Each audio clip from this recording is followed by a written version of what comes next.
Setelah 3 kali diperiksa, Nadiem Makarim ditetapkan oleh Kejaksaan Agung sebagai tersangka korupsi pengadaan laptop. Proyek bernilai fantastis ini diduga merugikan negara hingga 1,98 triliun rupiah. Peran Nadiem jadi inti penyelidikan karena diduga Nadiem merencanakan pengadaan laptop bahkan sebelum dirinya dilantik sebagai Mendikbudristek pada Oktober 2019. Untuk membahas hal ini kita sudah terhubung dengan Zainur Rohman, peneliti Pusat Kajian Anti Korupsi PUKAT Universitas Gadjah Mada. Selamat malam, Mas Zainur. Halo Mbak Friska, malam. Selamat malam. Saya mau tahu kalau yang Mas Zainur lihat celah korupsinya itu di mananya ya? Ya, ini yang disasar oleh Kejaksaan Agung sepertinya adalah pengaturan tender, Mbak Friska.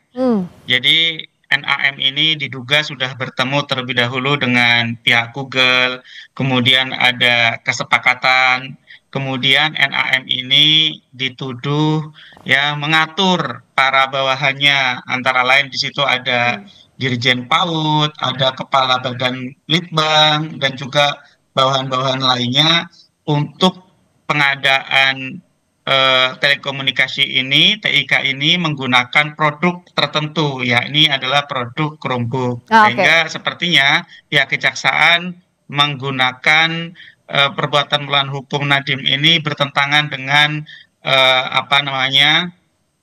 Perpres pengadaan barang dan jasa maupun petunjuk teknis untuk dana alokasi khusus fisik, Mbak Friska. Nah kalau ini Mas Zainur lihatnya pelanggaran administratif atau PMH, perbuatan melawan hukum? Ini memang perbuatan melawan hukum, tetapi apakah perbuatan melawan hukum ini bersifat administratif atau pidana?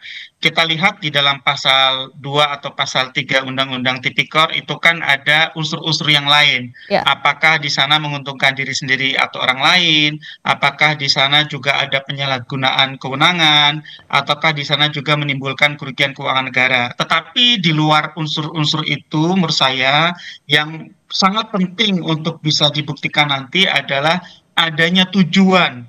Ya, tujuan apakah pengaturan-pengaturan itu semua merupakan satu bentuk kehendak untuk menguntungkan pihak Google misalnya atau pihak lain misalnya. Jadi tujuan itu Mbak Friska yang harus dibuktikan oleh kejaksaan, Mbak Friska. Bagaimana untuk membuktikan mens rea atau niatnya ada tidaknya memang untuk itu kalau dalam proses pembuktian sekarang? Karena tampaknya yang sedang digali Kejaksaan Agung kan hasilnya ya, Nadiem dianggap melanggar prosedur sehingga PMH melanggar Perpres dan juga juknis lainnya. Ya, ada banyak cara ya untuk menilai apakah misalnya ada sekongkolan, bahkan ada kickback misalnya. Sejauh ini kita tidak mendengar ya soal aliran dana. Apakah misalnya didahului dengan perbuatan-perbuatan curang, didahului dengan pertemuan-pertemuan antara NAN ini dengan Google, padahal pengadaannya sendiri belum secara resmi dilangsungkan, Mbak Friska. Jadi nanti kita akan dengar nih bukti-bukti apa saja yang dimiliki oleh pihak kejaksaan. Jadi kita publik harus sabar menunggu apa sih yang dimiliki oleh kejaksaan untuk menunjukkan mens rea-nya. Jangan juga sekadar terpenuhinya unsur di dalam pasal 2 atau pasal 3.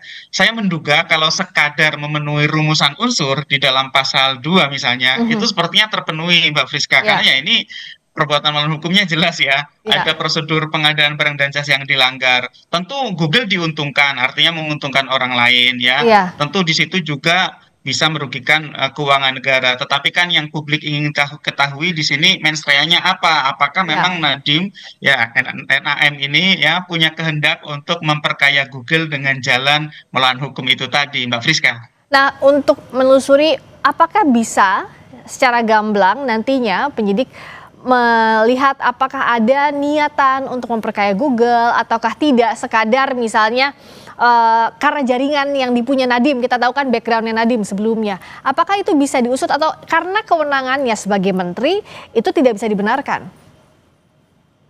Bisa, Mbak Friska. Jadi semua bisa dijernihkan ya melalui proses penyidikan ini dan nanti berujung kepada penuntutan di muka sidang.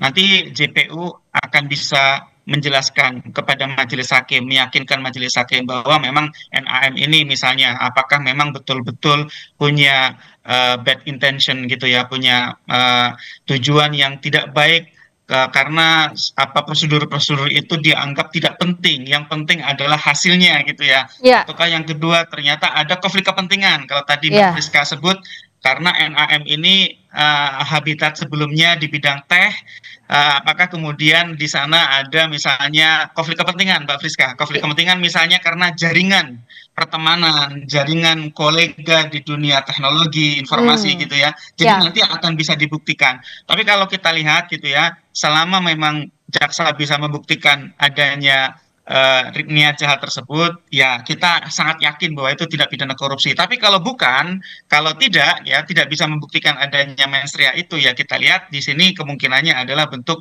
pelanggaran hukum administratif, perbuatan hukum di bidang hukum administratif. Tetapi Hmm. sekali lagi ya, kalau dari kasus-kasus yang lain sih, dari sisi unsur pasal sepertinya tetap akan terpenuhi, Mbak Friska. Oke, nah sekarang kan beban beratnya di Nadiem terakhir Mas Zainur.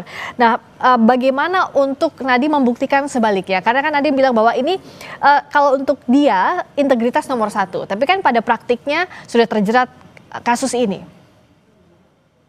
Ya tentu nanti bagi seorang tersangka punya hak untuk membela diri, untuk menjelaskan sebenar-benarnya apa yang dilakukan, kemudian bagaimana keputusan itu diambil.